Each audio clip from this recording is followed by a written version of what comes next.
Shalom, selamat malam Bapak Ibu yang terkasih dalam Kristus, baik yang berada di dalam ruangan ini maupun yang berada di live YouTube. Selamat bertemu kembali pada kelas pembelajaran firman di Sema Adonai pada hari Rabu tanggal 11 Oktober 2023 yang malam ini temanya adalah Otoritas Kerajaan Allah part ketiga. Sambungan dari dua minggu yang lalu ya Bapak Ibu. Yaitu yang 2 minggu lalu yaitu Otoritas Kerajaan Allah part kedua yang akan dibawakan seperti biasa oleh narasumber kami yaitu Ibu Pendeta Suryani Pantau. Baik, sebelum acara ini dimulai, mari kita awali dengan berdoa terlebih dahulu. Dan saya minta kesediaan dari Ibu Heni untuk memimpin doa pembukaan. Dipersilakan Ibu Heni. Iya baik, mari kita berdoa ya. Maha besar Engkau Bapa yang kami sembah di dalam nama Tuhan Yesus. Kami datang menghampiri tata-Mu yang kudus ya Bapa. Kami mengucap syukur kalau pada saat ini kami diberi kesempatan untuk belajar firman Tuhan. Bapa, kami percaya urapan-Mu, pertolongan Roh Kudus-Mu tercurah atas kami. Setiap kami yang belajar, Engkau memampukan kami ya Bapa, menangkap isi hati-Mu. Biarlah hati kami lentur Tuhan, mudah dibentuk ya Bapa.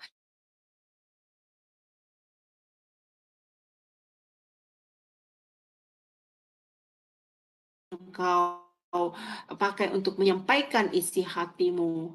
Bapa, kami bersyukur beliau selalu senantiasa mengajari kami firman Tuhan. Bapa, saat ini Bapa, kami percaya Engkau juga memberkati moderator Ibu Aling ya Bapa. Setiap internet kami, wifi kami, alat-alat perangkat yang kami pakai untuk kemuliaan nama-Mu. Bapak, tidak lupa kami berdoa bagi setiap pemirsa yang sedang menonton live streaming kami saat ini. Berkati mereka satu persatu ya Bapa. Biarlah mereka juga memiliki hati yang sama, rindu akan kebenaran firman-Mu. Buat hati mereka tenang ya Bapa untuk setia belajar akan kebenaran firman-Mu. Terima kasih Bapa, di dalam nama Tuhan Yesus kami berdoa. Haleluya. Amin. Amin. Baik, terima kasih Ibu Heni atas doa pembukaannya. Baik Bapak Ibu yang terkasih, sebelum kita memulai kelas pembelajaran kita akan melihat terlebih dahulu profil dari Ibu Suryani Pantau. Silakan, operator.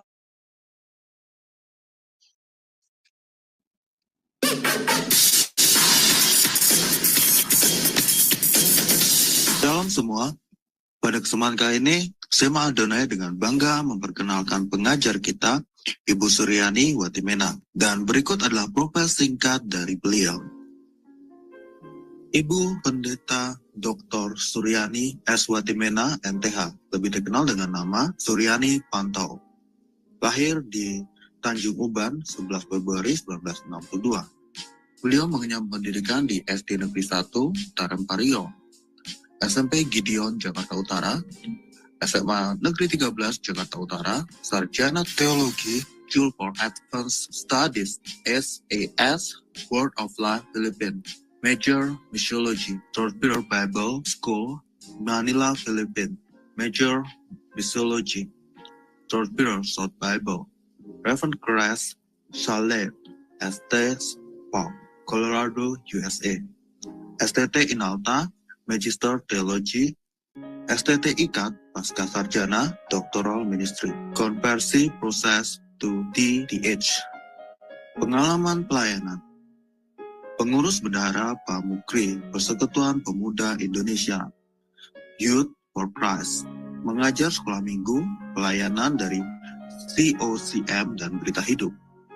Mengajar Bible Study Muda-Mudi Indonesia, Makati, Filipina. Mengajar Bible Study khusus ibu-ibu diploma Kedutaan Indonesia Makati Filipina.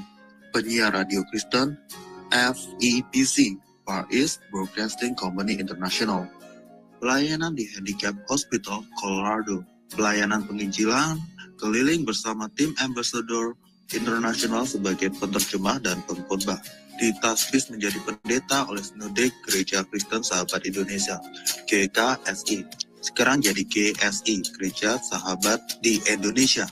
Mengajar di STT Inalta Jakarta, mengajar di STT Duloh Cilangkap Jakarta, bendahara Yayasan STT Inalta, Gembala Sidang GSI Jemaat Shalom, Ketua Khusus Musik STT Jakarta, Yamuger, pengurus BPH Sinode GSI, bendahara umum selama 2 tahun, misionari di Kalbar bersama suami, buka training center Sahabat, mengajar di beberapa STT, BMW, Aras Tamar, Eklesia, Katulistiwa, pelayanan penginjilan radio, Landak Bermazmur, penginjilan keliling pedalaman Kalbar, buka jaringan doa wanita, Kabupaten Landak, Plasrek, JDW, Kalbar, balik pindah ke Jakarta, mentor JDW Pulau Kalimantan sampai sekarang, Sekretaris Umum Sinode GSI, Badan Pertimbangan Gembala Sidang GSI, Ukemene, Fasilitator Trainer My Home, anggota Badan Pertimbangan Sinode GS, Gembala Sidang GSI Shalom, Wakil Gembala Gereja RCCG City of David, Jakarta, YouTuber anggota ASPI dengan nama channel Suryani Pantau. Dari Zoom Sema Adonai terus menyuarakan pengajaran firman Tuhan yang membangun iman. Para narasumber pengajar di Zoom Sema Adonai sangat kompeten dan profesional. Untuk operator yang sudah menayangkan profil dari Ibu Pendeta Suryani Pantau. Baik, kita akan menyapa terlebih dahulu narasumber kita ya, Bapak Ibu. Shalom, selamat malam, Ibu Suryani. Ya, shalom, selamat malam. Selamat malam. Gimana Ibu kabarnya, sehat semoga ya Bu? Tuhan. Sehat selalu. Ya. Amin, puji Tuhan. Baik, saya akan menyerahkan waktu dan tempat selanjutnya kepada Ibu Suryani. Silakan Ibu. Ya, shalom, selamat malam teman-teman di mana saja Anda berada, baik yang ada di Indonesia maupun yang ada di luar negeri. Puji nama Tuhan, kita berjumpa lagi dalam waktu kesempatan ini. Saya minta maaf ya, minggu lalu tidak bisa menayangkan karena saya pas ada di Surabaya, dan juga ada keponakan yang menikah, jadi sibuk sama sekali sehingga saya lupa ya. Jadi sekali lagi saya minta maaf. Dan minggu depan saya kebetulan ada KONAS, mengikuti KONAS konferensi nasional di Makassar ya, di Ujung Pandang. Jadi untuk minggu depan juga saya izin untuk tidak bisa mengajar, tetapi setelah itu berikutnya saya bisa ya. Ya, itulah sedikit tentang tentang keberadaan saya. Jadi sekali lagi saya senang sekali, puji nama Tuhan, karena diberi kesempatan untuk melayani Tuhan yang sangat luar biasa, dan saya percaya lewat kebenaran firman Tuhan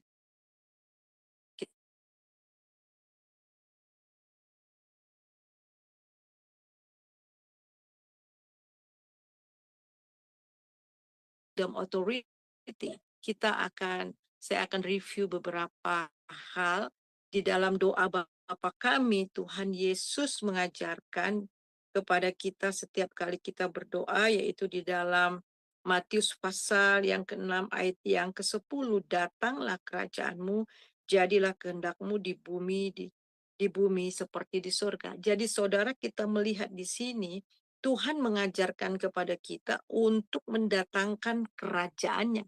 Untuk mendatangkan kerajaannya, dan apa yang terjadi di sorga harus juga terjadi di bumi.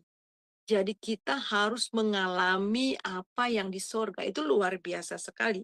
Dan jadilah kehendakmu di bumi seperti di sorga. Nah, apa maksudnya ini, saudara? Itu artinya untuk menjadikan tempat di mana kita berada ini menjadi kerajaan Allah. Kerajaan Allah di mana Tuhan dengan otoritasnya menguasai, memimpin setiap daerah. Nah, kita juga sudah belajar bagaimana Yosua ketika mau masuk ke Kanaan, setiap telapak kaki yang kau injak ya di tanah ini, itu akan kuberikan kepadamu. Itu saudara, bahwa kita tinggal, disitulah tempat di mana kita harus kuasai. Dikuasai bukan lewat perang ya secara fisik, tetapi lewat doa, lewat pemberitaan Injil, supaya setiap tempat yang kita injak itu ada otoritas Tuhan, ada kerajaan Tuhan berdiri di sana. Dan kita ini adalah kingdom builder. Kingdom builder kita ini adalah pendiri-pendiri kerajaan. Saudara harus tahu bahwa kita ini adalah partner daripada Allah. Allah itu sendiri untuk membangun kerajaannya di bumi ini. Saudara yang kekasih, kita juga sudah belajar bahwa di mana tempat kita untuk memimpin, to rule ya, to rule as a king, untuk merebut setiap tempat, untuk merebut setiap lini dari masyarakat. Itu artinya merebut jiwa-jiwa, untuk betul-betul datang kepada Kristus. Ini luar biasa sekali, saudara.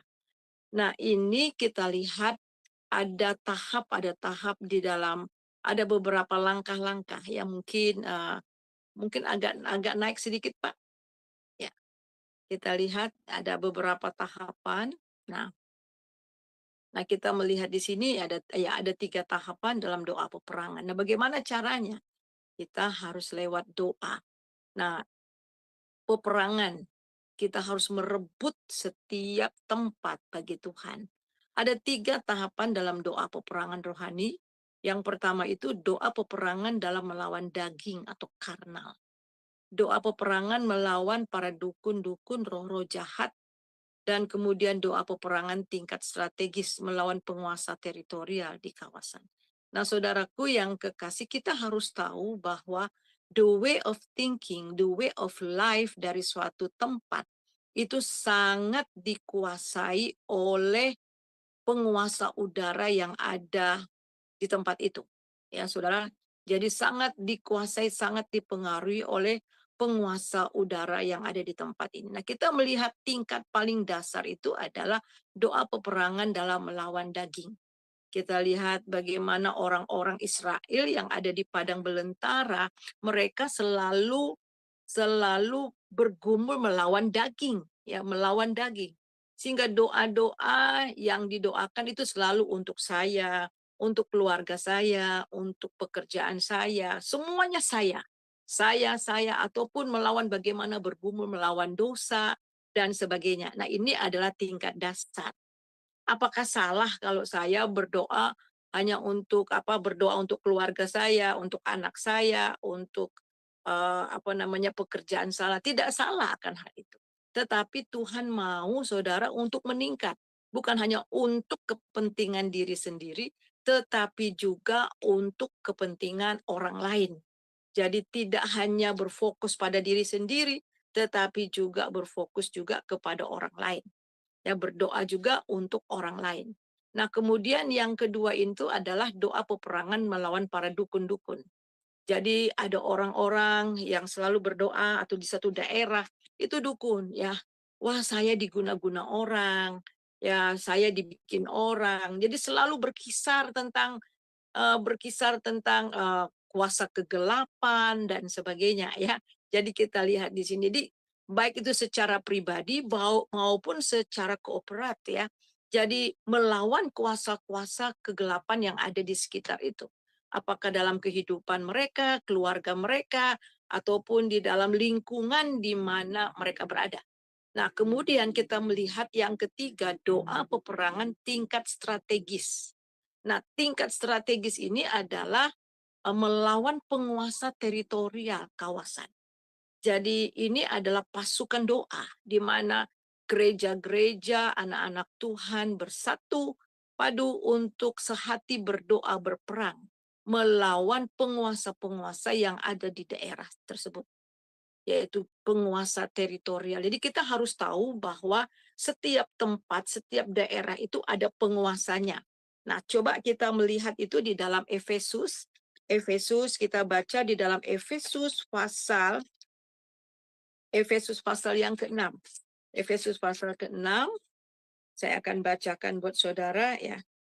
Efesus pasal yang ke-6 saya baca mulai dari ayat yang ke-10. Akhirnya hendaklah kamu kuat di dalam Tuhan, di dalam kekuatan kuasanya. Kenakanlah seluruh perlengkapan senjata Allah supaya kamu dapat bertahan melawan tipu muslihat iblis. Karena perjuangan kita bukanlah melawan darah dan daging, tetapi melawan pemerintah-pemerintah, melawan penguasa-penguasa, melawan penghulu-penghulu dunia yang gelap, dan melawan roh-roh jahat di udara. Jadi kita melihat di sini, saudara, seringkali tendensi kita, kecenderungan kita ya, ketika kita mengabarkan Injil, orang itu keras kepala, sulit sekali. Akhirnya kita musuhin mereka, kita benci sama mereka, kemudian kita kucilkan mereka, kita menganggap mereka itu adalah orang yang pemberontak. Ya memang, tetapi kita harus tahu bahwa pekerjaan roh jahatlah yang membuat orang itu. Oleh sebab itu perlawanan kita bukan melawan orang itu, tetapi melawan kuasa kegelapan yang bekerja di dalam orang itu. Nah, itulah yang harus kita patahkan. Begitu juga di dalam satu daerah. Satu daerah yang betul-betul gelap, betul-betul banyak kejahatan dan sebagainya. Jadi itu yang kita perangi, itu yang kita patahkan. Sehingga ketika kita melihat firman Tuhan katakan apa yang kamu ikat di bumi ini akan terikat di sorga. Apa yang kau lepas di bumi ini akan terlepas di sorga. Ada kuasa. Kuasa yang luar biasa bekerja di dalam dan melalui kita. Dan kita harus tahu lagi, kita baca lagi di dalam 2 Korintus. Mari kita baca di dalam 2 Korintus pasal yang ke-10. Kita baca, kita lihat kembali 2 Korintus pasal yang ke-10. 2 Korintus pasal yang ke-10 ayat yang ke-4 dan ayat yang ke. Bisa minta tolong Ibu Ali? 2 Ya, baik Korintus Ibu. pasal Ya, ayat yang pasal 10 ayat 4 dan ayat yang ke-5 ya. ya sebentar Bu. 2 Korintus 10 ayat yang ke-4 dan ke-5 ya Bu ya. Ya. Oke. Demikianlah firman Tuhan. Karena senjata kami dalam perjuangan bukanlah senjata duniawi, melainkan senjata yang diperlengkapi dengan kuasa Allah yang sanggup untuk meruntuhkan benteng-benteng. Kami mematahkan setiap siasat orang dan merubuhkan setiap kubu yang dibangun oleh keangkuhan manusia untuk menentang pengenalan akan Allah.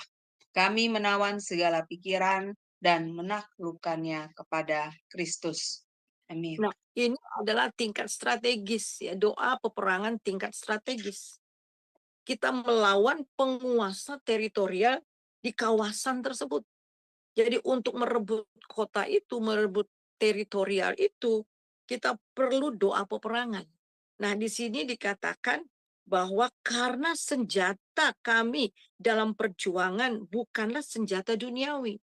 Kita diberi otoritas surgawi, kuasa, melainkan senjata yang diperlengkapi dengan kuasa Allah, otoritas Allah, yang sanggup untuk merubuhkan benteng-benteng. Perhatikan, yang sanggup merubuhkan benteng-benteng.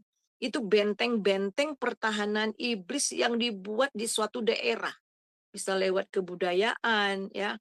Bukan berarti kebudayaan itu semuanya salah. Kalau tari-tarian yang baik-baik, oke. Tetapi kalau sudah masuk ke dalam penyembahan dan kemudian di balik kebudayaan itu ada kepercayaan-kepercayaan dan mulai ada penyembahan-penyembahan berhala, nah itu salah ya. Dan kita melihat di sini atau lewat kebiasaan-kebiasaan itu tembok-tembok ya, tembok-tembok atau benteng-benteng yang dibuat oleh iblis. Atau juga ada sejarah bagaimana satu bangsa itu, satu kota itu mengalami luka, ada kepahitan, luka yang terjadi bekas peperangan atau bekas lawan suku dan sebagainya. Dan itu benteng sehingga mereka sangat membenci orang-orang yang masuk ke daerah itu. Nah, itu benteng-benteng dan sulit sekali untuk mendengar kabar Injil. Jadi ini benteng-benteng yang dibuat baik itu dalam pikiran-pikiran orang tersebut. Dan saudara, ini benteng-benteng ini, perlawanan ini tidak bisa hanya sekedar kita datang ya, dan kemudian mereka memberontak, seperti menolak, memberontak, dan kemudian kita tinggalkan. Dan ini perlu doa. Doa yang betul-betul tingkat strategis. Dan kita tahu mematahkan benteng-benteng, kami menolak setiap siasat orang dan merubuhkan setiap kubu yang dibangun oleh keangkuhan manusia. Ini kubu-kubu. Ya, kubu-kubu untuk menentang pengenalan akan Allah. Kami menawan segala pikiran dan menaklukkannya kepada Kristus. Wah, luar biasa. Jadi kita melihat di sini saudara, dalam tingkat yang pertama, mereka yang lulus keluar dari padang gurun, mereka sekarang mereka masuk ke dalam dimensi yang baru, yaitu dimensi rohani. Tadi tingkat dasar, ya tingkat dasar yaitu daging, melawan daging. Nah, kemudian dalam tahapan kehidupan orang Kristen di padang gurun, berperang melawan Amalek, ini adalah tahapan daging, karnal. Yang paling awal peperangan melawan dosa. Pada tahap kejiwaan melawan kehidupan lahiriah atau duniawi. Oleh sebab itu kita baik itu secara kooperat dalam satu kota maupun dalam kehidupan sehari-hari, kita bisa melihat di sini. Mereka masih tingkat apa? Ya. Jadi tingkat dasar ini memang seperti orang-orang yang di padang gurun. Ya, tetapi kemudian kita melihat di sini adalah setelah itu mereka masuk ke dalam dimensi yang baru. Kemudian lanjut, Pak. Ya. Ya. Nah, kita melihat di sini gereja jangan terjebak, tetap tinggal pada peperangan yang bersifat dasar, yaitu masalah intern. Gereja sering terjebak, berputar-putar dalam doa peperangan dasar saja, dan hanya memikirkan masalah keperluan intern denominasi sendiri saja. Jadi dulu waktu saya masih ada di daerah, saya aja yuk kita doa bersama. Gereja kami juga ada doa kok Bu. Ya memang ada doa. Ya, ya ada doa kok Bu. Jadi kita lihat di sini apa yang mereka doakan ya enggak salah, sama sekali tidak salah akan hal itu. Kita harus berdoa buat gereja kita, buat jemaat kita, buat semua. Tetapi kita harus masuk juga kepada satu dimensi yang lain. Kita juga harus harus berdoa juga untuk yang lain tanpa memikirkan bagaimana membangun. Tolong ini jangan dulu ya, saya terganggu ya, nanti aja ya. Jadi tanpa memikirkan bagaimana membangun kesatuan tubuh Kristus di kawasannya, jadi gereja-gereja satu kawasan harus masuk ke dalam dimensi yang baru. Jadi dalam doa sehati, dalam peperangan rohani strategis bersama. Nah ini. Jadi saudara, kalau kita mau membawa kedaulatan Allah turun atas daerah kita, dan otoritas Tuhan turun atas satu kota, satu kawasan kita. Mau tidak mau saudara, kita lihat kita gereja dalam satu kawasan harus masuk dimensi yang baru. Dalam doa sehati, dalam doa peperangan rohani strategis bersama.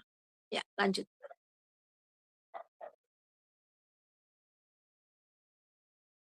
Kita melihat di sini ada seorang, ya ini seorang yang pengarang buku gereja, ya gereja pertumbuhan gereja, Peter Wagner. Dia mengatakan bahwa gereja itu di suatu kawasan itu adalah barometer dari daerah itu. Saudara, gereja adalah barometer. Gereja itu adalah saudara dan saya, dan juga secara organisasi ya gereja tubuh Kristus. Jika gereja suram dan terkotak-kotak, maka kawasannya pun akan suram dan terkotak-kotak. Presiden Putin mengatakan gereja adalah jawaban dunia. Jika gereja tidak lakukan sesuatu, maka binasalah dunia. Jadi kita harus tahu mengapa Tuhan Yesus katakan kamu adalah terang dunia. Yaitu di mana Terang itu kota di atas, seperti kota di atas gunung. Semua orang dapat melihatnya. Jadi gereja atau anak-anak Tuhan itu menjadi pusat perhatian dunia, PPO, pusat perhatian orang, di mana orang-orang tertuju kepada orang-orang percaya. Jadi gereja di suatu tempat itu adalah barometer dari tempat itu. Jadi jika gereja itu suram, maka tersuram juga. Jika gereja itu terkotak-kotak, gereja itu saling bersaing, maka itu juga akan terjadi di daerah saudara. Ini harus hati-hati saudara. Oleh sebab itulah Tuhan katakan bahwa kita inilah terang. Terang itu dibutuhkan semua orang. Terang itu penentu, terang itu tanda kehidupan. Jadi kalau gereja suram, gereja gelap, maka kotanya juga akan gelap. Jadi ini saudara harus betul-betul menyadari. Jadi ingat bahwa Tuhan membangun kerajaannya di atas gereja. Sebab itulah gereja harus menjadi perwakilan dari kerajaan Allah di tengah-tengah lingkungan mereka berada. Saya suka katakan kalau saya pergi ke daerah-daerah ya di mana tempat saya mementori jaringan doa ya khususnya di Kalimantan. Jadi waktu saya pernah satu kali saya naik bus dari satu kabupaten ke kabupaten, kemudian saya lihat itu terminalnya kotor sekali. Padahal nggak jauh dari sana itu ada gereja, ada gereja. Dan saya bilang kalau gereja ada di sana dan tidak jauh dari gereja itu tempatnya kumuh dan kotor, tidak bersih, itu bukan salah siapa-siapa. Gereja yang tidak bergerak. Gereja yang tidak peduli dengan lingkungan. Jadi gereja sebagai perwakilan daripada kerajaan Allah, mereka menjadi jawaban. Jadi harus turun, gereja harus mulai. Beberapa waktu yang lalu sudah lama ya. Jadi di satu tempat gereja-gereja Tuhan bersatu ya, gereja-gereja Tuhan bersatu dan mereka subuh-subuh bangun jam 4 kemudian mereka mulai sapu jalan. Mereka sapu, mereka bersihkan ya.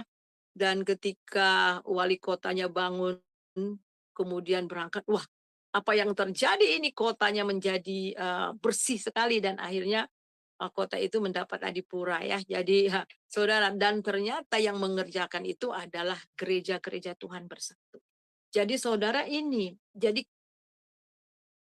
peduli terhadap lingkungan, peduli terhadap keadaan lingkungan di mana kita berada. Itu artinya kita menghadirkan kerajaan Allah di tengah-tengah di mana kita berada. Ya, lanjut. Nah, kita lihat saudara di sini kawasan kita sering kelihatannya indah di permukaan. Ya, namun di bawah permukaan banyak kawasan-kawasan atau teritorial yang sakit, terluka, merana, sakit rusak oleh kekerasan atau obat-obat, narkoba, korupsi, kemiskinan, perceraian, perjudian, prostitut dan kriminal dan lain-lain. Saudara, kita melihat di sini kelihatannya baik-baik saja. Ada satu missionary yang sekarang sedang melayani di Papua, mungkin saudara pernah dengar Suzette Hating, pernah cerita ya. Suzette Hating ini adalah pendoa Reinhard Bonnke. Jadi dia bertahun-tahun menjadi pendoa syafaat dan dia selalu berdoa di satu kamar. Dari pagi sampai malam berdoa tentang penginjilan Reinhard Bonnke, pelayanan dan semuanya. Dia cerita. Dan dia sama sekali tidak memikirkan lingkungannya. Suatu ketika pada waktu itu mereka Natal. Jadi dia ingin membagi-bagikan hadiah Natal dan pergi ke suatu tempat yang naik mobil itu sekitar 15 menit lah, 15 menit ke 20 menit dia naik mobil. Dan tiba di suatu tempat yang kumuh, dan pada waktu dia sampai di sana tiba-tiba ada gangster ya, kemudian taruh pistol di belakangnya. Dia bilang, "Kamu mau ngapain? What are you doing here?" Mau ngapa? Kamu mau apa? Masuk ke kawasan kami. Dan dia sadar bahwa dia masuk ke tempat kawasan benar-benar gelap. Kemudian dia katakan, saya akan memberikan sesuatu kepada kamu, sesuatu yang nggak pernah kamu miliki sebelumnya. Apa itu? Akhirnya pelan-pelan, lepaskan dulu senjata kamu dari belakang saya. Akhirnya dia mulai bicara dengan penuh kasih sambil berdoa. Kemudian anak muda itu, saudara, bawa dia ke suatu tempat karena mau bagi-bagikan. Ada satu gedung-gedung yang benar-benar gedung itu, gedung tua. Di situ dia menyaksikan, saudara, bagaimana orang itu dengan melakukan seks bebas. Kemudian ada yang narkoba, ada yang minum, semua kejahatan dilakukan dalam tempat itu. Kemudian dia terperanjat bilang, Tuhan, selama ini saya hanya di tembok segi 4, saya sendiri, saya berdoa hanya untuk gereja saya, untuk pelayanan saya. Tapi saya nggak pernah lihat keadaan begini. Dan saat itu mengubah pikirannya, saudara. Jadi menjadi penggerak doa. Bahkan sekarang dipakai dengan sangat luar biasa. Kalau saudara pernah dengar ya, Suicide Hacking, itu kisahnya bagaimana akhirnya dia mulai memobilisasi doa, bahkan sampai ke Indonesia, memobilisasi doa untuk orang-orang berdoa buat kota, berdoa buat bangsa. Jadi kita lihat di sekaranglah waktunya kita masuk ke dalam dimensi yang baru untuk menjadi laskar-laskar Kristus. Untuk menjadi laskar Kristus, prajurit-prajurit Kristus yang berperang untuk mematahkan kuasa-kuasa kegelapan yang mengikat orang-orang di sekitar itu sehingga membawa mereka kepada terang Tuhan. Ya. Jadi lanjut, Pak. Halo. Slide yang berikutnya lagi. Monitor Pak Ini Frans. ya. Jadi kita lihat di sini, saudara, bahwa apa yang sedang terjadi sekarang ya. Ada 3 hal yang sedang berlangsung saat ini. Jadi kegelapan rohani semakin meningkat, jelas karena akhir-akhir zaman ya. Kegelapan rohani semakin meningkat, ada suatu pola kejahatan dan tekanan rohani secara masif ya di satu teritorial, ketidakpengertian dalam dunia dimensi roh. Lanjut. Ya. Jadi mari kita akan melihat Alkitab menuliskan peperangan tingkat strategis ini dalam Ulangan, dan saudara bisa lihat ya, Ulangan 12 ayat 2 sampai 4, Hakim-Hakim 3 ayat 7, 1 Samuel 7 ayat 3 dan 4, yaitu bahwa ada ilah-ilah tertentu di suatu teritorial. Tadi saya sudah bahas di muka, jadi ada ilah-ilah, ada penguasa-penguasa udara yang bekerja di suatu daerah. Di daerah tertentu ya. Dan kemudian di Daniel 10 mengenai adanya penguasa rohani di atas sebuah kawasan, di sebuah teritorial. Di Korintus 4 ayat 4 mengenai ilah zaman ini yang membutakan ya. 2 Korintus 4 ayat 4 membutakan mata manusia. Jadi kita lihat di sini, saudara. Inilah yang kita perangi ya. Kita harus tahu bahwa di satu daerah, di satu kawasan teritorial, satu kota, itu ada penguasa yang berkuasa di situ. Ada ilah-ilah tertentu. Dan kemudian kita lihat ada penguasa di atas kawasan itu dan mengenai ilah zaman yang membutakan manusia. Sebab itu, saudara, perlu sekali kita mengadakan peperangan secara rohani. Ya, kembali lagi ya. Jadi di Kanaan mereka melawan 7 suku Kanaan. Ini tahapan rohani terakhir, berperang melawan musuh adikodrati, roh jahat dalam dunia alam roh.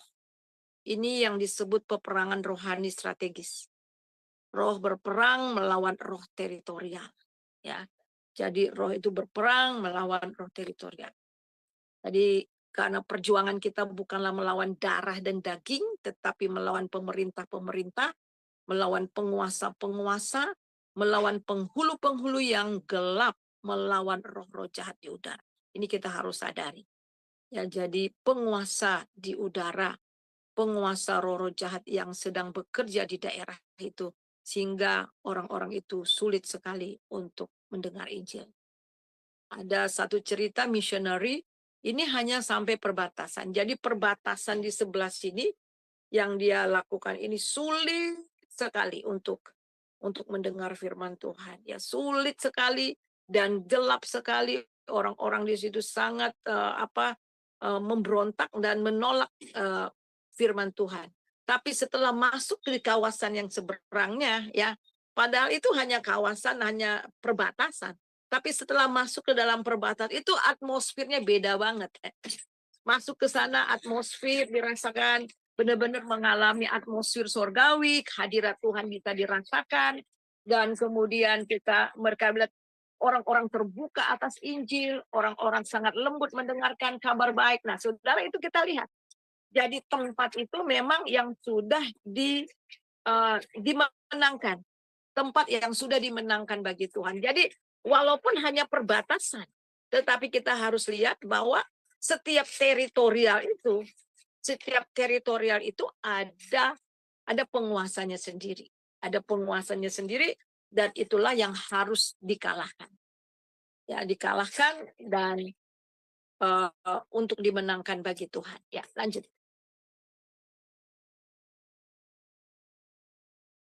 Sekali lagi bahwa gereja telah diberi otoritas kerajaan untuk menang, ya, untuk menang di medan peperangan. Nah, ini tadi saya juga sudah baca 2 Korintus 10 ayat 4 dan 5, tadi juga ada yang minta ya ayatnya ini ya. Jadi 2 Korintus 10 ayat 4 dan 5, karena senjata kami dalam perjuangan bukanlah senjata dunia, melainkan senjata yang diperlengkapi dengan kuasa Allah, yang sanggup untuk meruntuhkan benteng-benteng. Kami mematahkan setiap siasat dan merubuhkan setiap kubu yang dibangun oleh keangkuhan manusia, dan menentang pengenalan akan Allah. Kami menawan segala pikiran dan menaklukkan kepada Kristus. Saudara lihat ini kata-kata peperangan, meruntuhkan, ya, kemudian mematahkan, merubuhkan, menawan, menaklukkan kepada Kristus. Ya, lanjut. Ya. Nah, kita lihat di mana Yosua 1 ayat 5, seorang pun tidak akan dapat bertahan menghadapi engkau seumur hidupmu. Seperti aku menyertai Musa, demikian aku akan menyertai engkau. Aku tidak akan meninggalkan engkau, tidak akan membiarkan engkau. Wah, luar biasa sekali ya, saudara. Jadi tidak ada seorang pun yang dapat bertahan melawan engkau seumur hidupmu. Jadi di dalam Matius pasal yang ke-28 juga, ayat 18 sampai 19, ayat 18 sampai 20. Aku akan menyertai engkau sampai akhir zaman. Nah, seringkali anak-anak Tuhan tidak menyadari akan hal ini. Jadi sebagai anak Tuhan, kita juga prajurit Tuhan yang diperlengkapi dengan kuasa yang luar biasa. Tidak seorang pun yang dapat bertahan menghadapi engkau seumur hidupmu. Seperti aku menyertai Musa, demikian aku akan menyertai engkau. Aku tidak akan meninggalkan engkau dan tidak akan membiarkan engkau. Dan oleh sebab itu kata Tuhan, kuatkan dan teguhkanlah hatimu. Nah, ini harus betul-betul kita sadari identitas kita sebagai gereja yang diberi otoritas kerajaan. Ya.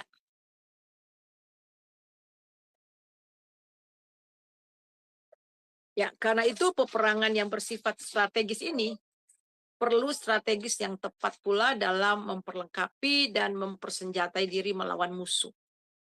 Jadi kita lihat di sini, pertama, senantiasa memakai perlengkapan senjata Allah. Ya, kita senantiasa memakai perlengkapan senjata Allah. Sebab itu ambillah seluruh perlengkapan senjata Allah supaya kamu dapat mengadakan perlawanan pada hari yang jahat dan tetap berdiri sesudah kamu menyelesaikan segala sesuatu. Jadi selalu ambil seluruh perlengkapan senjata Allah. Lanjut. Ya. Jadi doa peperangan tingkat strategis yaitu menaklukkan pemerintah dan penguasa udara di kawasan tersebut. Jika kita ingin merebut teritorial atau kawasan atau kota yang kita harus lakukan terlebih dahulu adalah membersihkan atmosfer udara di tempat itu. Ya, di tempat tersebut dari kuasa roh teritorial, menghancurkan kubu-kubu, benteng-bentengnya, dan menaklukkan tempat itu terlebih dahulu. Jadi ini yang perlu kita ketahui ya. Jadi semuanya diawali oleh doa dan kemudian diteruskan oleh doa dan berakhir dengan doa ya saudara. Dan ini kita harus sadari. Lanjut.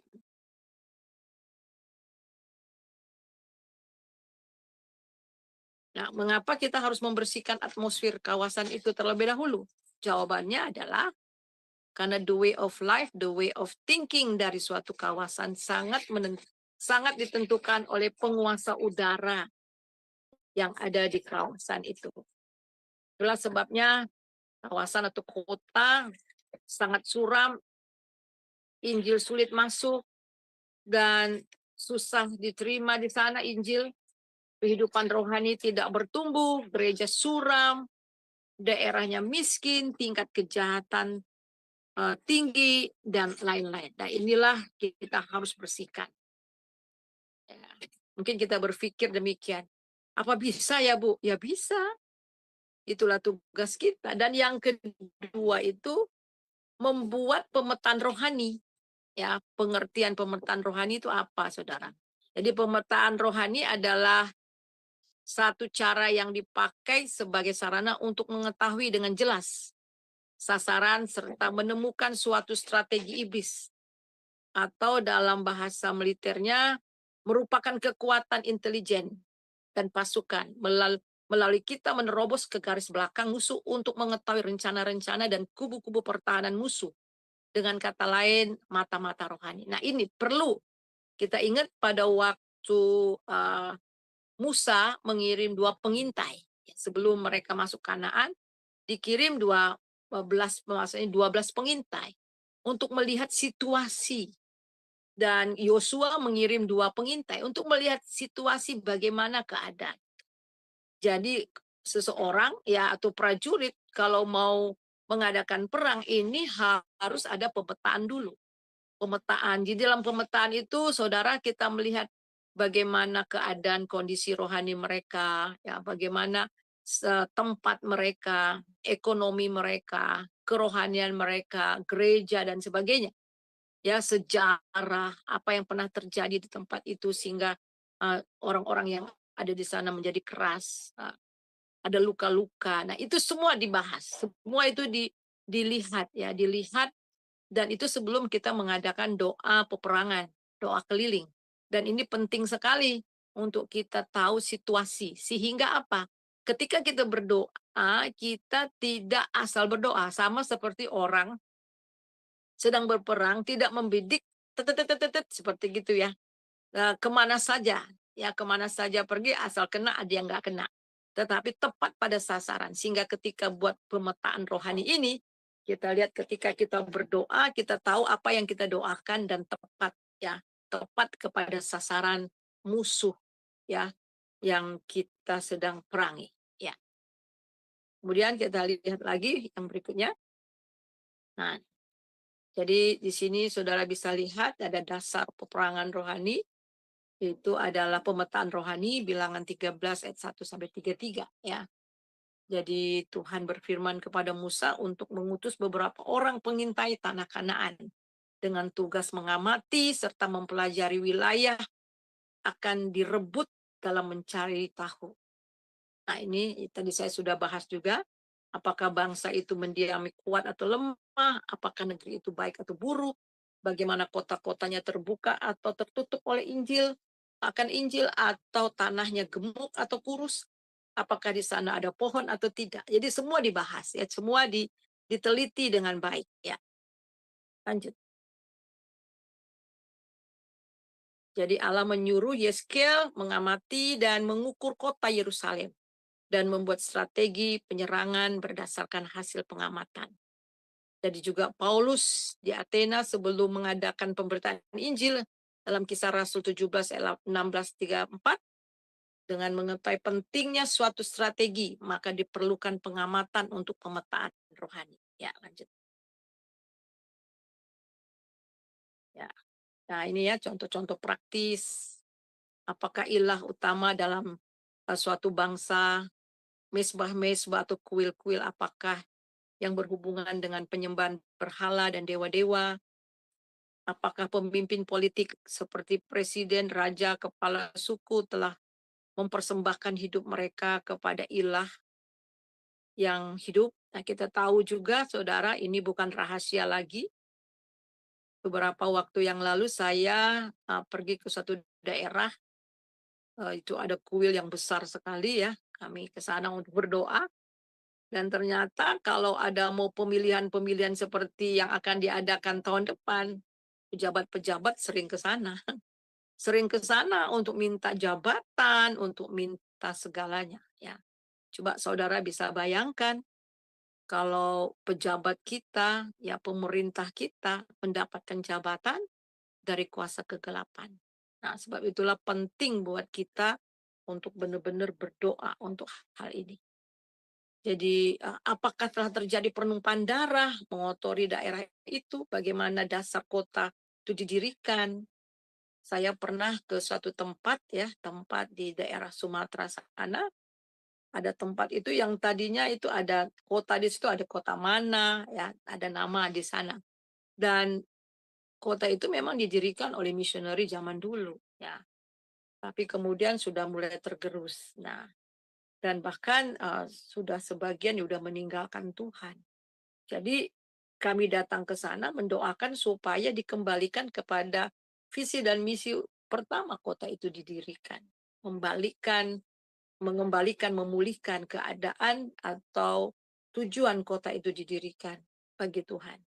Jadi kita lihat itu bagaimana para utusan Allah itu diterima, bagaimana pusat-pusat kekuasaan terdahulu yang itu didirikan dan lain-lain. Ya. Nah, ini adalah pemetaan ya, pemetaan. Jadi kita perlu di sebelum kita berperang ya, ini pemetaan harus ada. Jadi pemetaan rohani memberikan sebuah gambaran situasi tempat keberadaan musuh serta identitas musuh. Pemetaan rohani memampukan kita melihat dunia sekitar kita bagaimana sesungguhnya ya, bukan bagaimana kelihatannya. Jadi bukan mana yang kelihatannya. Dan kemudian berjaga-jaga terhadap siasat iblis, melancarkan peperangan rohani untuk membuka pintu bagi penginjilan efektif dan perubahan sosial yang positif. Pemetaan rohani bukan akhir segalanya, tetapi sebagai sebuah perlengkapan untuk melakukan tugas dan doa penginjilan. Ya, lanjut. Ya. Jadi saya harap ini juga pelajaran kita ini juga ya bisa juga dipakai bagi mereka yang ada di daerah-daerah. Kalau ingin melihat daerah-daerahnya dilawat oleh Tuhan dan kerajaan Allah turun atas daerah mereka. Ya, lanjut Pak. Ya, nah ini ya manfaat tadi sudah juga ya memampukan kita sejauh mungkin mengetahui rencana strategi dan tempat-tempat musuh supaya dapat masuk dalam peperangan dengan cerdik dan sebagai hasil mencapai kemenangan dalam waktu singkat dengan resiko kerugian sedikit. Nah, saudara perlu saya garis bawahi atau saya tekankan di sini, ya, peperangan, namanya peperangan. Peperangan itu bisa juga kita mengalami cedera. Kita berperang melawan penguasa-penguasa udara. Sebab itu yang pertama itu harus diperlengkapi diri kita dengan perlengkapan senjata Allah, membentengi diri kita supaya tidak ada serangan-serangan balik. Jadi ini penting banget ya, penting untuk kita mengerti. Dan saya satu ketika, itu sudah lama sekali. Dan daerah tempat di mana saya berada itu ya, saudara, itu memang gelap. Dan waktu itu anak saya yang paling kecil itu, anak saya yang tua itu masih sekitar 1 tahun. Jadi pagi-pagi subuh saya setelah berdoa, saya dengan suami saya bawa anak dengan keretanya, kami jalan bertiga. Jadi tiba-tiba ada ide aja, saya ada ide aja. Yuk kita doa peperangan. Nah, itu waktu itu saya belum begitu mengerti tentang prinsip ini ya. Yuk kita doa peperangan. Lalu kami mulai perang. Sekitar ini jalan. Jadi sambil jalan bawa anak kami berperang ya. Patahkan, rontokkan semua penguasa di sini dan sebagainya. Saudara mau tahu, anak saya sakit ya. Anak saya sakit dan kemudian bukan hanya anak saya sakit, suami saya juga ya panas. Dan saya dulu tidak mengerti. Saudara, saya belajar mengenai doa ini. Justru saya waktu saya di Kalimantan. Di dalam dulu, ya saudara, ini saya. Kalau ada orang bilang gini, kami tutup bungkus, ya kami tutup bungkus rumah kami dengan tutup bungkus Tuhan rumah kami dengan darah Yesus. Saudara mau tahu? Saya bilang gini, wah jangan ditutup dengan darah Yesus dong, darah dong. Nanti orang mau masuk rumah saya jadi ketakutan banyak darah. Nah, coba saudara bayangkan. Tuhan sucikan makanan ini dengan darahmu. Saya bilang gini, ya nanti orang nggak bisa makan aja banyak darah. Nah, itu karena saya nggak mengerti, saudara. Tetapi setelah saya tinggal di Kalimantan dan saya terlibat di dalam jaringan doa, baru saya sadar. Baru saya mengerti akan semua ini. Jadi ketika saya masuk ke dalam satu jaringan doa dan saya belum mengerti, saya belum diperlengkapi akan semua ini, saya mulai doa-doa, putuskan ini, patahkan ini, penguasa di, dan saya sakit. Saya sakit selama 2 bulan. Saya sakit 2 bulan, suami saya juga sakit, saudara. Dan saya mendapatkan serangan-serangan yang luar biasa dan ternyata itu kuasa-kuasa kegelapan itu serang balik. Dan kemudian saya baru belajar. Saya belajar dan akhirnya memperlengkapi dengan senjata Allah dan kemudian betul-betul sigap tahu strategi-strategi seperti ini. Jadi memampukan kita juga untuk mengetahui jenis-jenis dosa masa lampau yang memerlukan pertobatan. Jadi dosa-dosa bangsa di masa lampau dapat mempengaruhi masa kini dan membuka pengaruh kuasa setan yang menguasai penduduk kawasan tersebut. Nah ini, jadi kita perlu ada pemetaan. Inilah manfaat dari pemetaan rohani. Ya, lanjut Pak. Ya, kemudian ketiga, memampukan kita untuk mengetahui karunia-karunia penebusan yang dimiliki oleh kota atau kawasan tersebut sehingga menghasilkan buah-buah rohani. Pemetaan yang dilakukan dengan baik dapat mengakibatkan kemenangan rohani pada kota kawasan. Negara dalam bentuk kebangunan rohani, pekabaran Injil bebas dilaksanakan. Pembaharuan dan keadilan akibat kuasa Roh Kudus yang bekerja. Dan ini saya sudah alami. Saya memberikan pelajaran ini bukan hanya sekedar teori, tetapi saya menjadi pelaku, ya.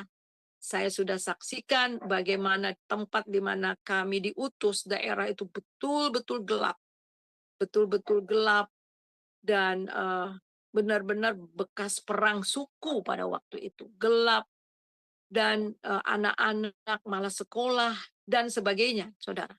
Dan ketika Tuhan meminta saya untuk memulai doa dan kemudian mulai membawa semua ibu-ibu dari denominasi berbagai-bagai gereja mulai bersatu.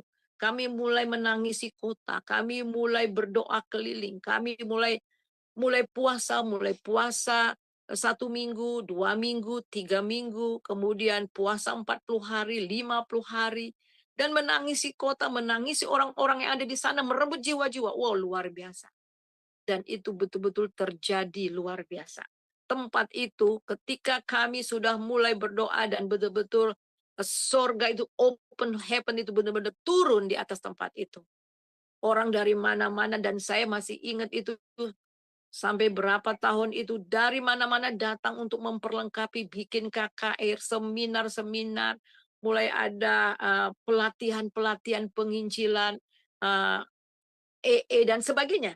Dan itu sangat luar biasa, saudara, sampai ke kepemimpinan dan sebagainya dan sebagainya. Itu luar biasa. Jadi betul-betul daerah itu dilawat luar biasa. Dan bukan hanya itu saja, bukan sebagai hal-hal rohani yang terjadi, tetapi juga, saudara, yang terjadi yang sangat luar biasa. Perubahan-perubahan secara fisik. Mulai ada investor datang ke tempat itu. Mulai ada dibangun sekolah-sekolah. Mulai ada universitas yang dibangun. Wah, luar biasa. Jadi, saudara, ini betul-betul terjadi. Jadi di mana betul-betul ketika kita berdoa satu hati dengan sungguh-sungguh, dengan strategi yang sudah Tuhan berikan, benar-benar tempat itu dilawat oleh Tuhan dan atmosfer surgawi betul-betul turun ke tempat itu. Ya, lanjut. Ya. Jadi ini ya, ini bagaimana kita mengenal benteng-benteng musuh ya.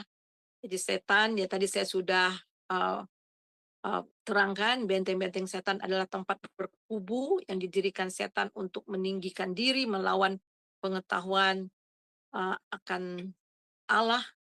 Kemudian benteng-benteng yang tersembunyi di balik budaya, strategi iblis untuk kembali memberi kuasa penghulu-penghulu setan atas bangsa-bangsa agar tidak memuliakan Allah.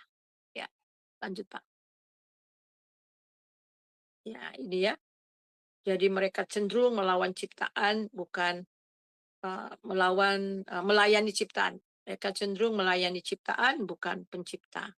Nah, itu ada beberapa. Kemudian benteng-benteng pribadi, salah satunya halangan terbesar bagi orang untuk dapat bekerja di kota atau kawasan terlebih adalah kesombongan.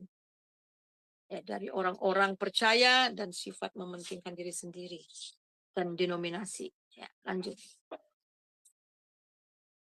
Nah, ini.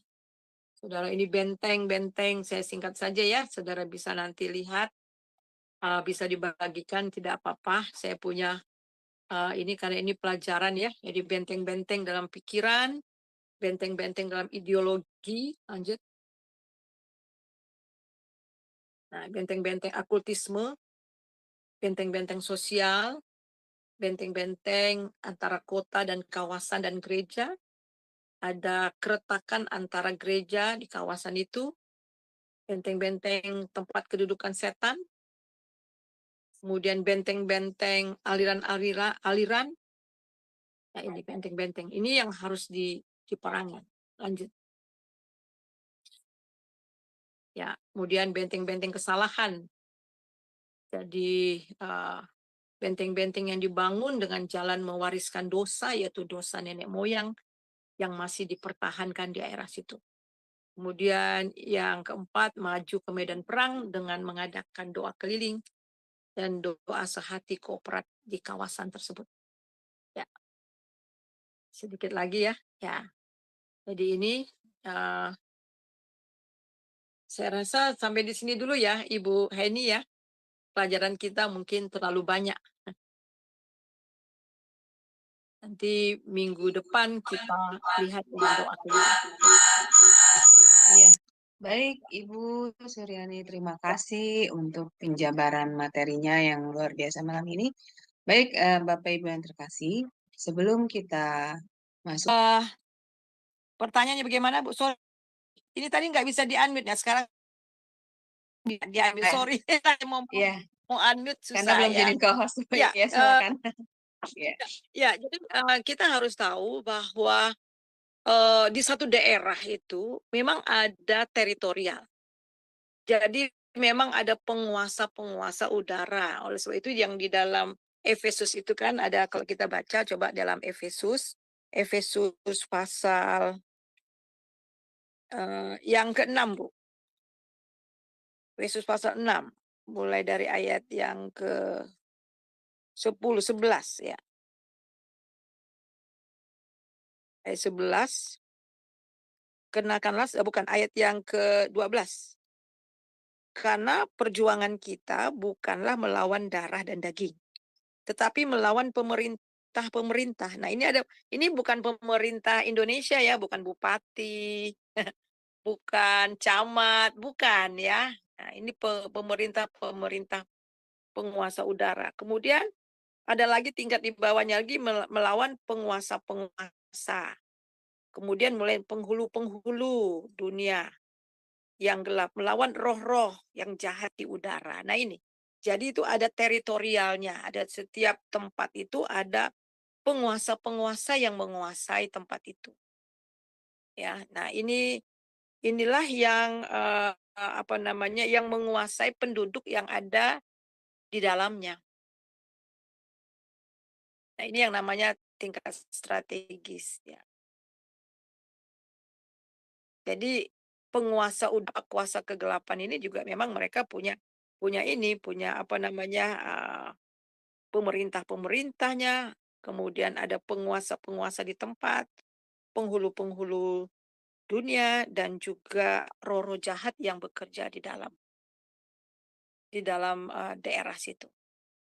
Saya suka masuk ke dalam satu daerah dulu waktu saya di sana ya, masuk ke satu tempat dan kemudian itu saya bisa rasakan. Ya, saya bisa rasakan satu ketika saya masuk dan roh saya bilang, "Wah, ini roh jinah nih ada di sini," gitu ya. Dan memang betul.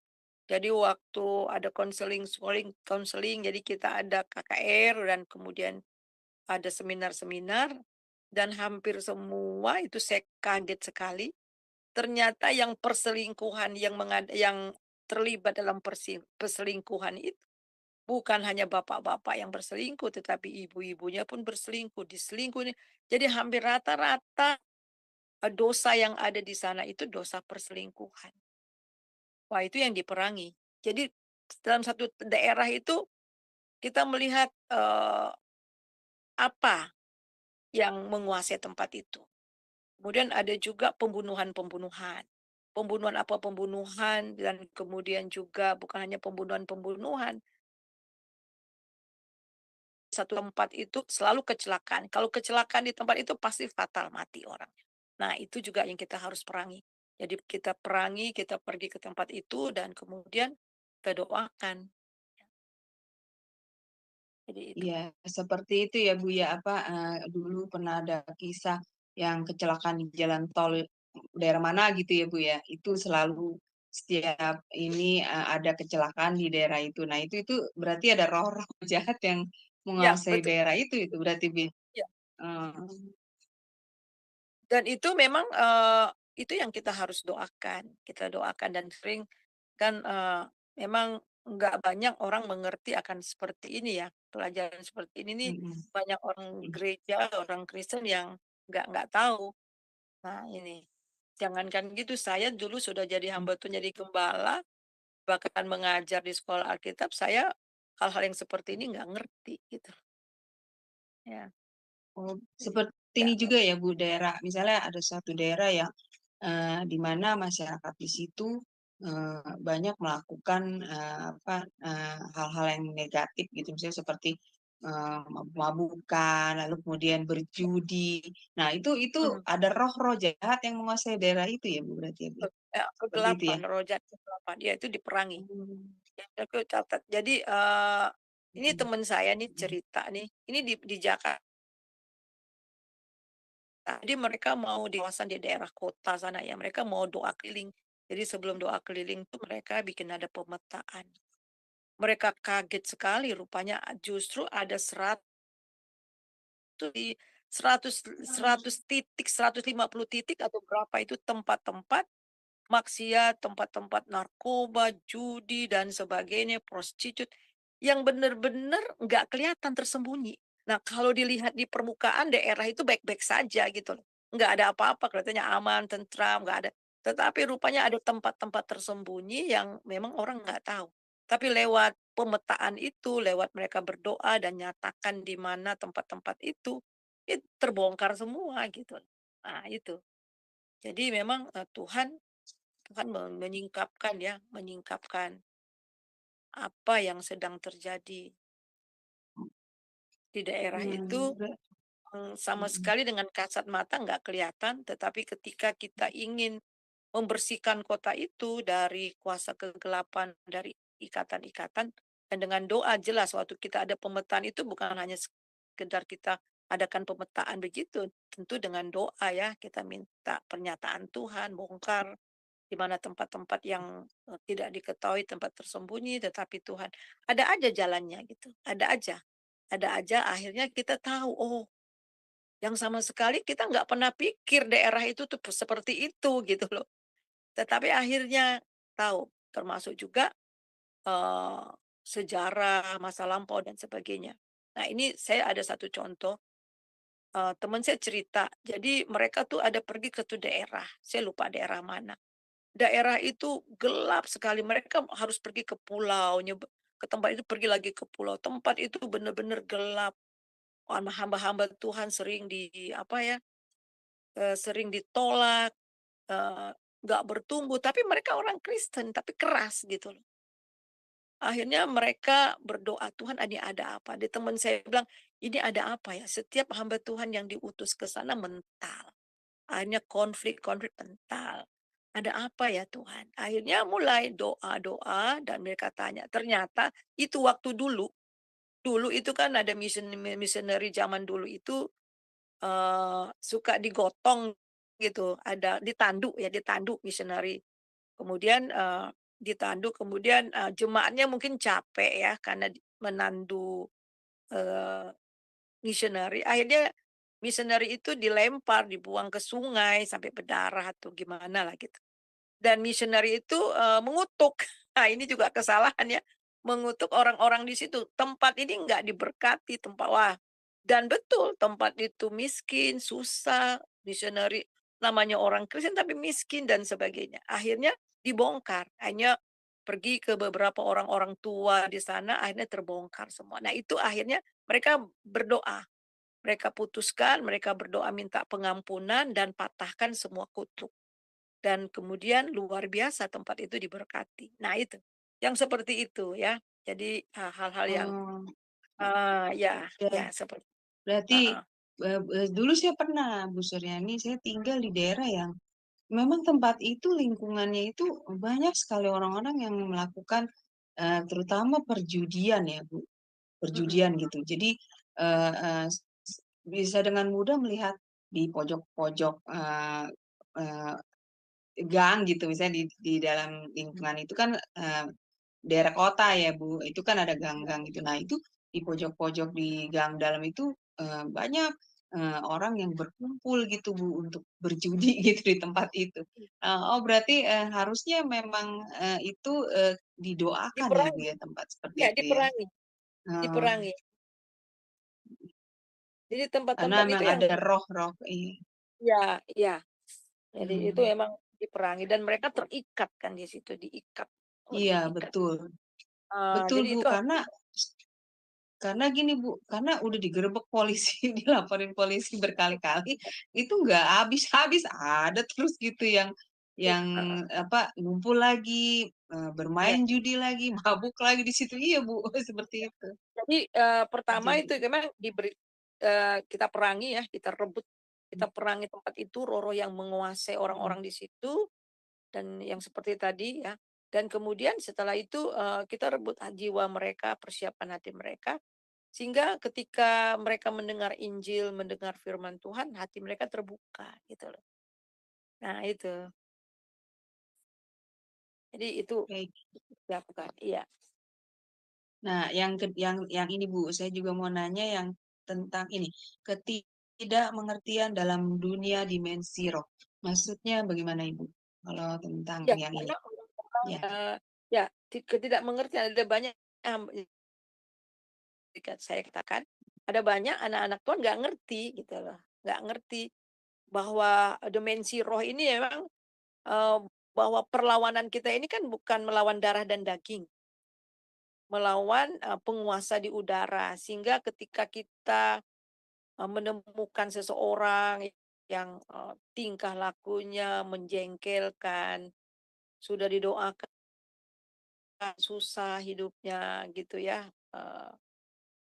ya kita harus tahu bahwa eh, lawan kita itu bukan orang itu gitu.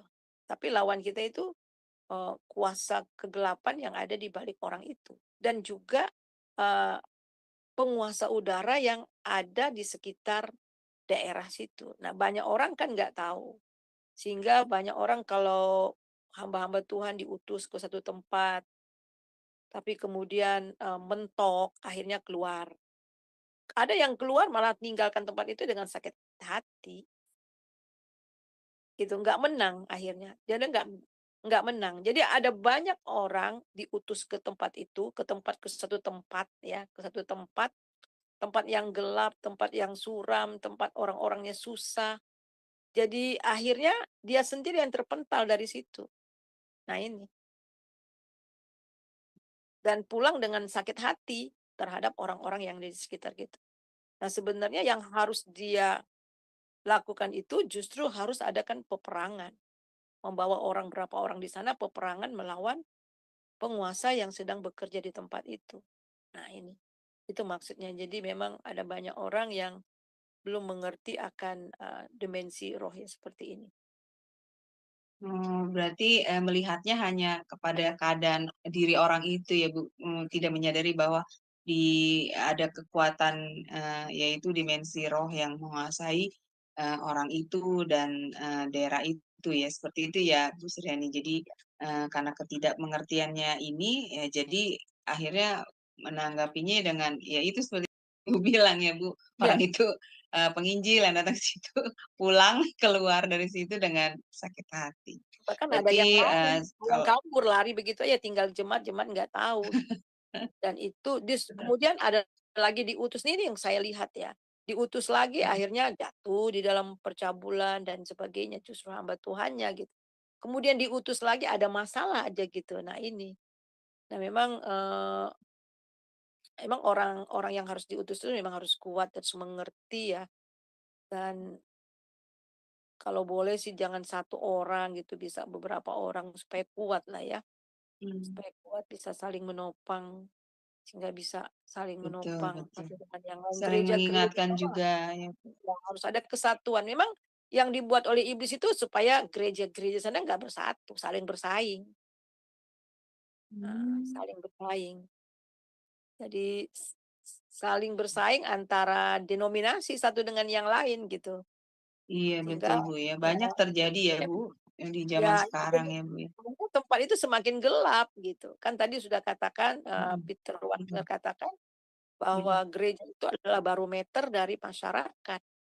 Kalau masyarakatnya kalau gerejanya terkotak-kotak, masyarakat juga mm-mm, terkotak-kotak. Sebab itu gereja itu adalah baik mm-mm, secara pribadi atau satu gereja, satu denominasi, pokoknya orang percaya ya. Itu memang perannya luar biasa di daerah di mana kita ada. Makanya rule betul. itu maksudnya kita harus menguasai tempat itu dengan membawa atmosfer surga di tempat itu. Nah itu. Iya betul. Bukan masih apa berkutat di seputar ya padang gurun itu ya Bu. Apa maksudnya masih eh, berkisar di sekitar ya hal-hal yang bersifat Mhm. kedagingan atau gitu ya seperti itu ya Bu ya. Ya kadang-kadang Apa kan fungsinya gereja harus berputar-putar di mm, berputar-putar di kedagingan, roh jahat mm, apa. mm, mm. Ya karena atmosfernya itu belum diruntuhkan gitu loh. Iya Iya kan? iya betul Ya, iya betul Bu. ya itu Ya akhirnya ke itu situ-situ. makanya iya makanya akhirnya ya itu yang ada apa memperdebatkan tentang denominasinya melulu ya Bu ya masalah itu melulu sekitar itu. Nah, jadi akhirnya Hal, gereja saya lebih kuat, gereja saya lebih baik, doktrin saya lebih baik. mm, Jadi mm, kayaknya ke mm, situ melulu. betul. Luar biasa, Bu. Terima kasih ya Ibu untuk penjabaran malam ini mengenai otoritas kerajaan Allah yang part ketiga semakin membuat kita pengertian yang lebih mendalam lagi ya tentang kebenaran firman.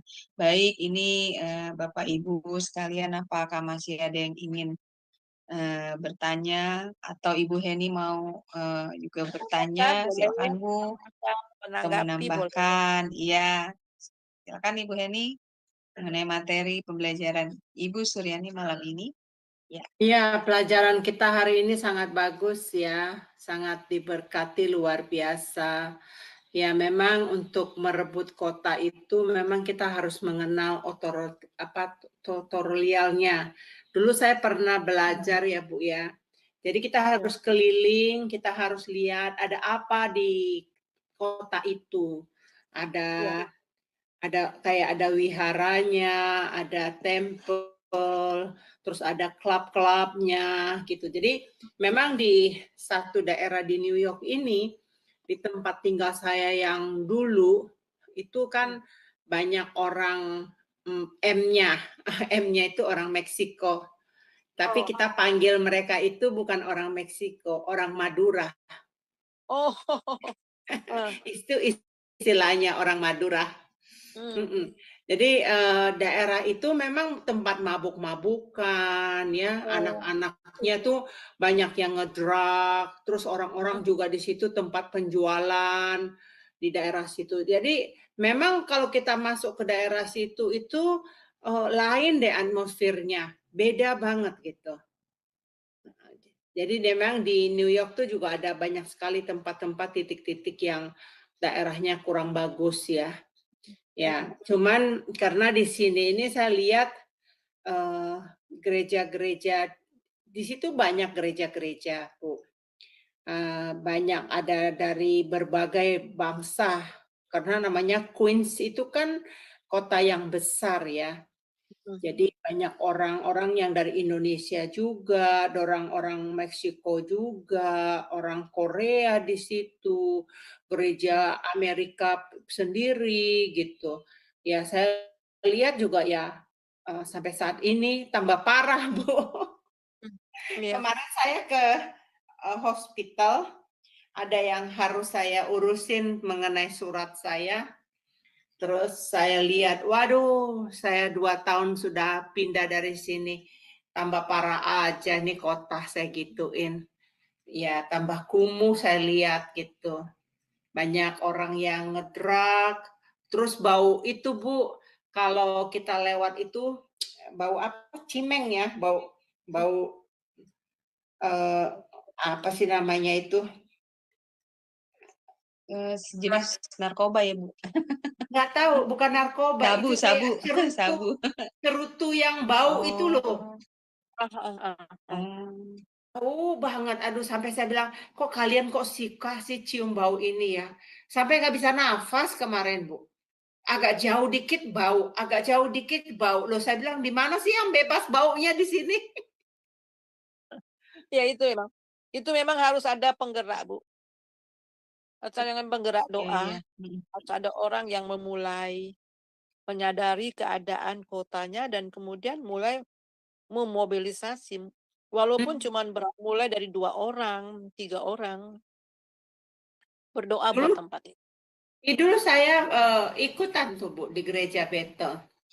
Jadi kita menjadi army of God. Kita dilatih bagaimana berdoa, cara berdoa itu yang bagaimana mematahkan kuasa-kuasa itu. Ya tentunya kita diperlengkapi dulu ya sebagai pendoa itu kan hidupnya nggak boleh sembarangan ya Bu ya. Harus benar di hadapan Tuhan. Nggak boleh mau ikut gitu. Tapi dia masih hidupnya nggak benar gitu. Jadi otoritas kerajaan itu belum ada di dalam dirinya seperti yang Ibu ajarkan. Otoritas itu kan harus ada di dalam setiap pribadi gereja Tuhan itu. Gereja yang bukan gedung ya Bu ya. Gereja yang yaitu kita ini sendiri. Ya. Nah, cuman ada satu hal yang sampai saat ini Bu yang belum saya bisa terjawab. Saya masih terkelitik untuk mencari jawabannya itu, Bu. Kan kalau kita berdoa ya, Bu ya, kita hanya menyebutkan dalam nama Yesus ada kuasa. Terus saya juga mengetahui firman Tuhan, jangan menyebut nama Tuhanmu sembarangan. Nah, Ada kelompok doa nih Bu, saya nggak tahu Ibu mungkin bisa menjelasin ke saya. Kalau mereka berdoa itu, kenapa apa namanya doanya itu harus mengatakan Yesus, Yesus, Yesus, Yesus, Yesus, Yesus, Yesus, Yesus, Yesus, Yesus, Yesus, Yesus. Itu manggil manggil roh Yesus atau gimana Bu? Saya belum paham Bu. Apa soalnya itu mungkin aliran baru yang saya nggak paham dan saya belum pernah bergabung. Tapi saya juga nggak mau salah karena mungkin ada yang nggak saya tahu ya Bu ya. Jadi saya perlu belajar. Nah, tolong Ibu jelaskan ke saya. Saya pikir itu mah kebiasaan, Bu.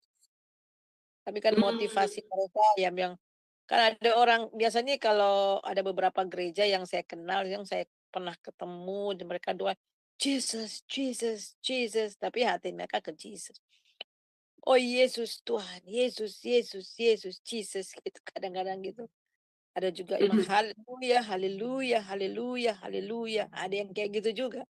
Saya pikir itu kebiasaan sebenarnya, Bu. Nggak ada maksud lain sih. Enggak, kebiasaan itu apa itu lata, tapi memang ada powerfulnya di situ, Bu. Tergantung bagaimana hati mereka. Ketika mereka Pribadi. bilang, "Oh, Yesus, Yesus." Itu memang hati mereka kepada Tuhan Yesus. Jadi ya itu. Jadi benar-benar itu hanya cara mereka berdoa ya, cara berdoa. Eh, jadi kita kan bukan caranya ya, tapi bagaimana kita. Bukan caranya, tapi kepada siapa hati kita terpaut ya. Nah, Kondisi hati kita. pertanyaan saya begini, Bu. Doa yang diajarkan Tuhan Yesus kepada kita itu kan diadreskan, dialamatkan kepada Allah Bapa. Ya, langsung. Ya. Nah, di firman Tuhan juga di perjanjian baru dikatakan, apa saja yang kamu minta di dalam nama Yesus dikabulkan. Berarti kan surat yang kita sampaikan itu kita tujukan dalam bentuk doa harus diakhiri dengan dalam nama Yesus. Ya, Pak, ya Bu ya. Nah, bagaimana sikap kalau orang yang berdoa ya seperti Yesus, Yesus, Yesus, Yesus, Yesus. Saya lihat di Alkitab, apakah ada, mungkin saya nggak mengerti Bu, apakah ada ayat di Alkitab yang menyatakan Tuhan Yesus berkata, minta padaku, berdoa, minta kepadaku, diadreskan kepada Yesus. Mungkin saya missing di sini Bu, benar saya mau belajar soal ini. Ya. Lihat konteksnya dulu loh Bu ya. Seorang ya kalau kita lihat konteksnya ketika seorang Bartimeus siapa ya yang saya kok namanya kok lupa orang minta-minta yang buta itu. Yesus anak Daud, kasihanilah aku itu kan udah doa. Ya, Tapi pada saat itu kan bertemu muka dengan ada saat itu ya Bu ya. Kan Yesus ya, kan sekarang udah naik ke surga. ya sama aja kan itu kan firman Tuhan juga diberi pada waktu itu. Jadi sih ketika nama Yesus disebut ya, jadi nggak harus dalam nama Tuhan Yesus. Jadi ketika dia bilang Tuhan Yesus tolong, nah itu Tuhan tolong ya. Itu kepada Yesus ya, itu kepada Yesus, kepada pribadinya ya, kepada pribadi Tuhan Yesus itu kita berdoa. Tuhan Yesus tolong itu sudah ya. Jadi kita lihat bagaimana apa namanya seorang siapa waktu itu ya. Ada banyak sih ya contoh-contoh ya kesaksian perjalanan pelayanan Tuhan Yesus ketika siapa tuh Jarius ya. Jarius tuh kan datang anaknya, terus ada yang prajurit prajurit yang kemudian dia punya bawahannya sakit, kemudian dia datang kepada Tuhan Yesus, dia minta Tuhan Yesus kan. Jadi ketika ketemu Tuhan Yesus dia minta. Jadi ya kita sekarang dalam nama Tuhan Yesus, tapi bukan berarti kalau kita kita kan Tuhan Yesus tolong, itu bukan berarti enggak sesuai firman Tuhan, ya enggak juga. Jadi kepada siapa kita berseru, ya.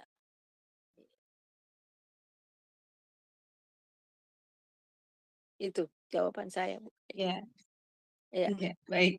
Eh, saya mau menanyakan lagi, Ibu, mengenai doa syafaat. Apakah semua orang boleh, Bu, maksudnya menjadi pendoa syafaat atau harus belajar terlebih dahulu untuk bisa menjadi seorang pendoa syafaat? Ya, terima kasih Ibu Eh, Suryani. ya, saya pikir doa syafaat itu memang ada orang yang memang terpanggil untuk berdoa ya. Tetapi semua kita ini adalah pendoa. Bagaimana kita membangun hubungan dengan Tuhan, salah satunya adalah firman dan doa, ya kan? Jadi emang ada yang mengatakan bahwa doa itu adalah nafas kehidupan. Jadi memang ada orang-orang tertentu yang memang dikhususkan Tuhan memang berdoa, ya. Doa itu di mana dia berdoa, tetapi bukan berarti bahwa kita semua ini nggak bisa jadi doa syafaat. Kita menjadi pendoa syafaat buat buat keluarga kita, buat bangsa kita. Jadi eh, nggak harus yang bagaimana ya, ikut jaringan doa dulu jadi pendoa syafaat, enggak kan? Iya kan? Ya, ikut ini dulu. Jadi di rumah kita masing-masing kita kita menjadi pendoa, istri berdoa buat suami, buat anak-anak itu jadi pendoa. Ya.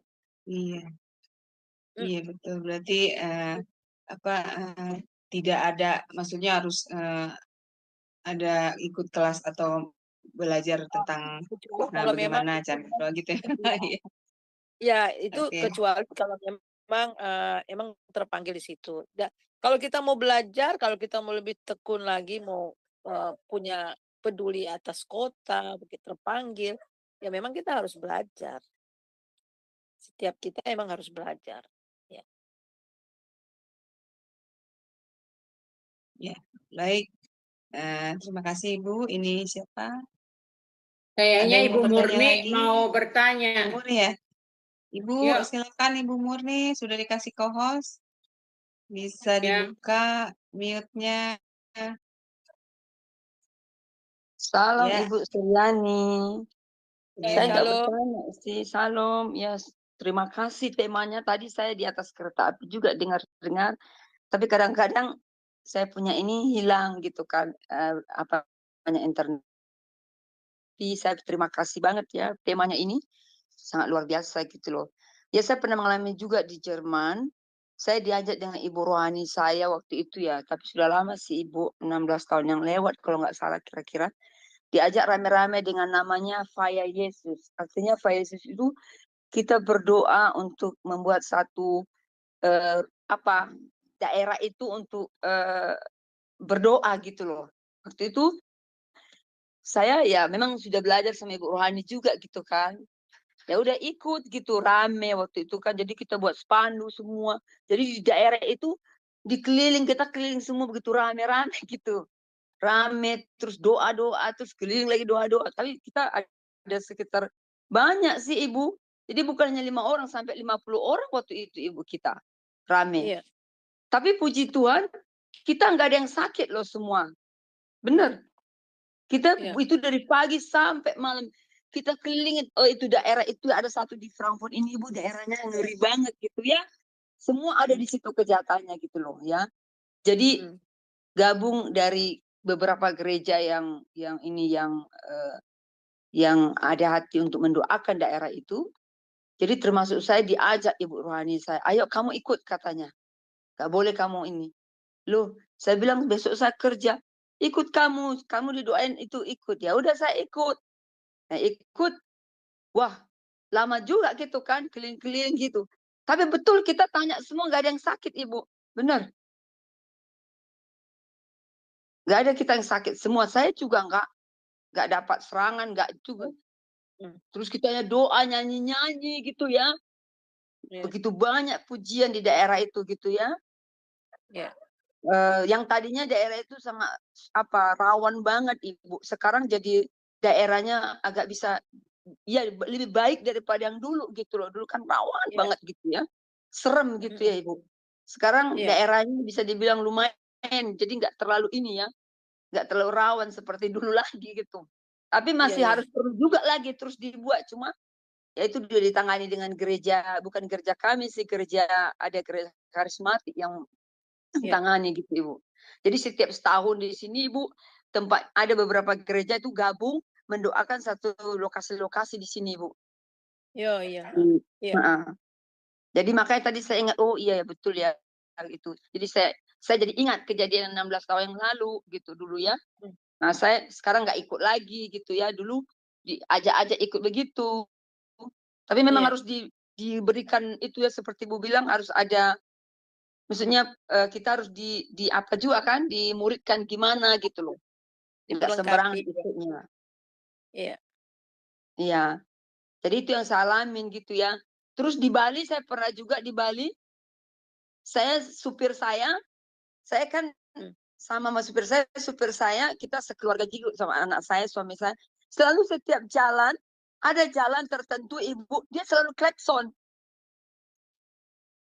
Jadi, nah saya bertanya sama dia, Bapak kok selalu berhenti gitu, Bo? Kita berhenti sini, terus berhenti sini. Terus baca-baca gitu Ibu gitu ya. Terus ada pohon, selalu dekat pohon yang besar-besar Ibu. Terus ya iya penjaganya, aku minta permisi katanya sama penjaga ini. Ya ampun, saya bilang. Ya sudah, saya berdoa terus Ibu. Dalam hati saya menjaga juga kan. Saya suruh suami saya berdoa. Kita berdoa ya, saya bilang. Iya, dia berhenti. Dia selalu kelson. Enggak Bu, saya permisi Ibu. Supaya kita enggak apa-apa. Ya, dia bilang gitu. Jadi seperti tadi kan, memang betul ya. Lawan kita itu di udara ini ya Ibu ya. Yang enggak bisa dilihat kasat mata ya.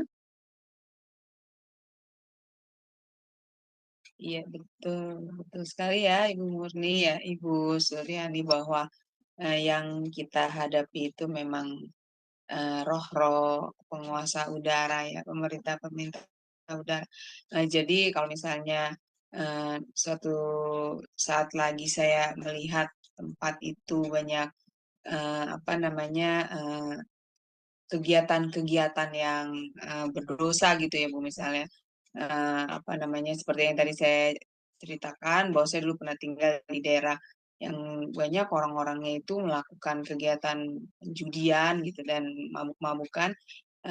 Dengan 2 orang saja kita sudah bisa ya Bu untuk mendoakan lingkungan tersebut ya Bu ya, agar dilawat dan dipulihkan oleh Tuhan.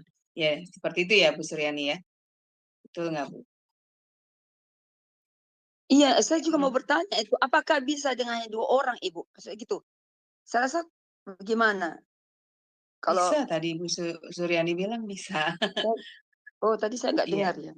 Ya, bisa, iya, tapi wanita. kemudian itu nanti akan Tuhan tambahkan kok. Tuhan akan tambahkan.